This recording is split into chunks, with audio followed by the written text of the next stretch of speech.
बारडॉग हमेशा से ही बहुत पॉपुलर रहा है। वो गोकू का फादर है और वो ब्रॉली, कूलर और गोजिटा जैसे कैरेक्टर जितना ही पॉपुलर है। वो हमेशा से बहुत सारी गेम्स में आ रहा था और उसको अपनी खुद की मांगा भी मिली।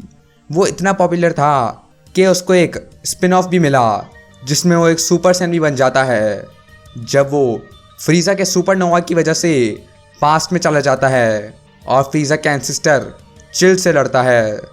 पर मेन कैनन स्टोरी में हमने कुछ ज़्यादा नहीं देखा, सिर्फ एक मांगा पैनल को छोड़कर जिसमें वो फ्रीज़ा से लड़ रहा होता है। और ये तब तक होता है जब तक ड्रैगन बॉल माइनस नहीं आ जाती, जहां हमें बारडॉग के कैरेक्टर के बारे में और जानने को मिलता है कि बारडॉग सच में कैसा था।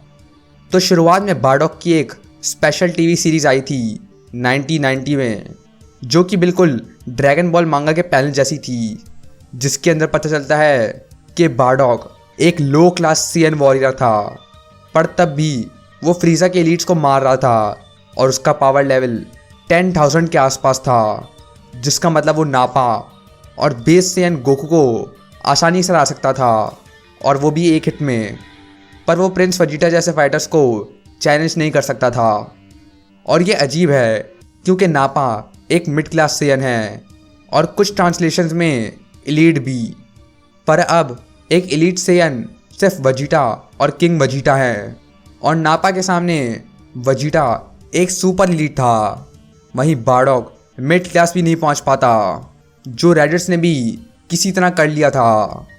हमें पता है कि सीएन्स को अपनी जॉब के हिसाब से मिड या एलीट क्लास बनने को मिलता है।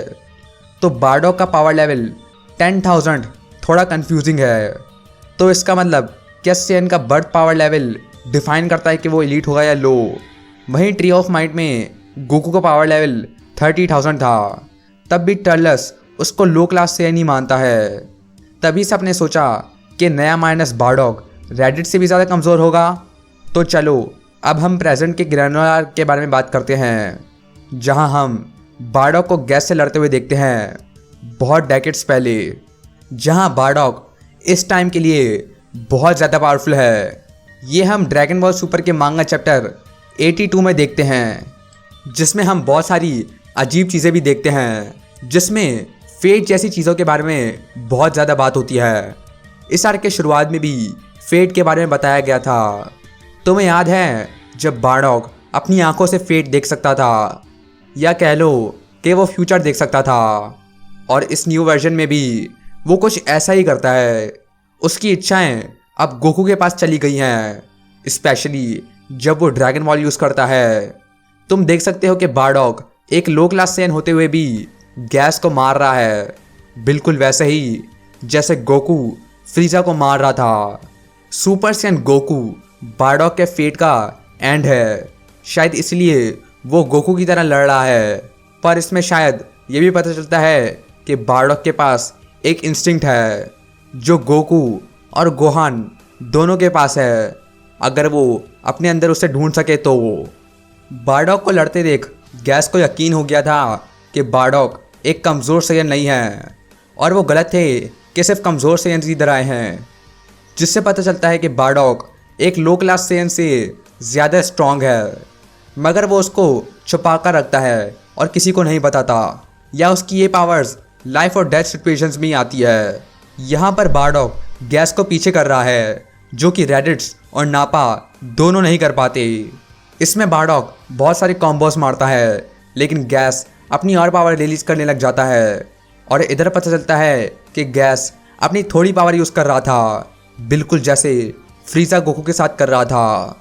इसी चैप्टर में ड्रैगन बॉल भी यूज़ होते हैं, और इस ड्रैगन का नाम है टोरंटो, जो कि अर्थ के शेनरॉन से भी ज़्यादा कमज़ोर है, क्योंकि मोनाइटो का पावर लेवल किंग पिकोलो से भी ज़्यादा कम है। बारडॉग बताता है कि मोनाइटो का पावर लेवल 213 है, जो कि कामी से भी बहुत ज़्यादा कम है, जिसका पावर लेवल 220 है। लेकिन फाइट के बीच में बारडॉग बोलता है एक सीएन भागने से ज़्यादा मरना पसंद करेगा, जो कि गोकू के साथ भी होता है, जब गोकू फ्रीज़ा के साथ लड़कर प्लैनेट के साथ ही फट जाता है। और ये इंस्टिंक्ट बारडॉक गोकू को सिखाता भी है, जिसकी मदद से वो ट्रू अल्ट्रा इंस्टिंक्ट भी यूज़ कर पाता है। गैस इस सीन में बारडॉक से कई गुना ज़्यादा पावरफुल है, पर वो भागने से ज़्यादा मरना चाहेगा। गैस बारडॉक की टेल पकड़कर घुमा भी रहा होता है, जैसे ड्रैगन बॉल में ग्रैंडपा गोहान गोकू के साथ करते हैं।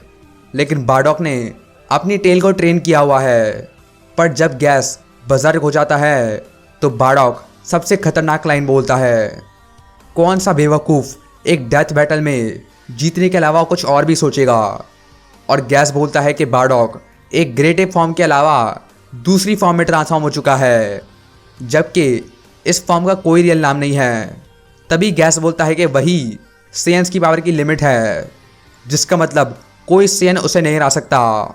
सेयन सागा में भी 30,000 पावर लेवल सेयन्स की लिमिट थी, इसलिए जब गिन्यू 60,000 का पावर लेवल देखता है तो उसे लगता है ये कोई म्यूटेशन होगा।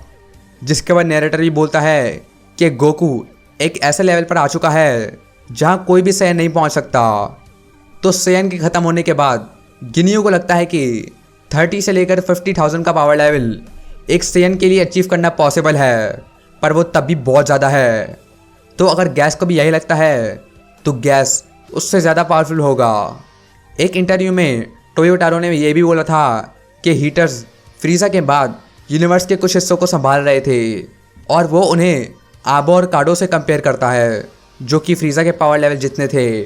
और शायद वो फ्रीज़ा की फर्स्ट फॉर्म के बारे में बात कर रहे हैं, क्योंकि उस पॉइंट पर ज़ार्बॉन के अलावा किसी को भी नहीं पता था कि फ्रीज़ा ट्रांसफॉर्म हो सकता है। और ये सुनकर वजीटा भी शॉक हो गया था। और टोयोटारो ये भी बोलता है कि हीटर्स एटलीस्ट नापा से ज़्यादा स्ट्रॉन्ग हैं और गिन्यू फोर्स के पावर लेवल के आसपास के थे। जिसके बाद मैं ये भी बता दूं कि टोयोटारो जितनी भी अच्छी मांगा बना ले, वो बहुत ज़्यादा रेफरेंस यूज़ करता है, जैसे फ्यूज जमासू और परफेक्ट सेल, मोरो को सेंजोबीन देना। और इस पूरे ग्रेनुलर आर्क में वो पूरी कोशिश करता है नैमिक सागो को रेफरेंस करने की। जैसे बारडॉक सुपर सैन गोकू की तरफ फाइट करता है, इसी तरह ये फाइट ख़त्म होती है एक कामेहामेहा की तरह, जैसे गोकू ने किया था। और बारडॉक एक अनोखी और अंधे की ताकत से उसे हरा देता है, जिसे कोई सेयन नहीं हरा सकता था। सबसे पहले तुम्हें क्या लगता है इस फॉर्म को क्या नाम दिया चाहिए? इंस्टिंक्ट बारडॉक, सुप्रीम बारडॉक, और बारडॉक कितना स्ट्रॉन्ग है? क्या वो सेयन सागा गोकू को हरा सकता है? नीचे कमेंट करके बताओ। और मैं मिलता हूँ तुम्हें नेक्स्ट ड्रैगन बॉल वीडियो में।